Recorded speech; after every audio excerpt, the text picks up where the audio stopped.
Новата работна група, формирана при Министерството за култура за ревалоризација на музејската дејност во земјава, влезе во музеот на ВМРО, информираат од таму. Работната група оствари средба со раководството, изврши првичен увид во музејската поставка и прибави дел од неопходната документација, потребна за подготовка на детална анализа за овој музеј. Петчлената работна група, со која председава историчарот Александар Литовски, во следниот период ќе направи увид во целокупната документација поврзана со одлуката за основање и изградба на музеот и со начинот на прибирање и откуп на музејскиот материјал. Ќе направи проценка и евалуација на збирката, како и евалуација на начинот и условите за чување на материјалот, а по разгледување на целата документација и состојба ќе изработи елаборат за преиспитување на општествената и стручна оправданост за постоење на музеот. Тоа е дел од проектот Скопје 2014.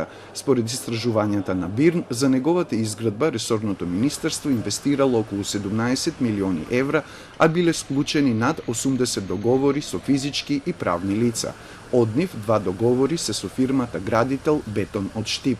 За овој проект се води судска постапка по предметот тендери на специјалното јавно обвинителство, во кој за местење тендер за изградба на музеот во корист на Бетон Штип се товарат поранешната министерка за култура Елизабета Канчевска-Милевска и тројца членови од Комисијата за јавни набавки при Министерството за култура. Специјалната обвинителка Катица Јанева вчера изјави дека би било убаво доколку бившата министерка признае вина, бидејќи е неспорно дека јавната набавка била извршена по претходно доградување на објектот.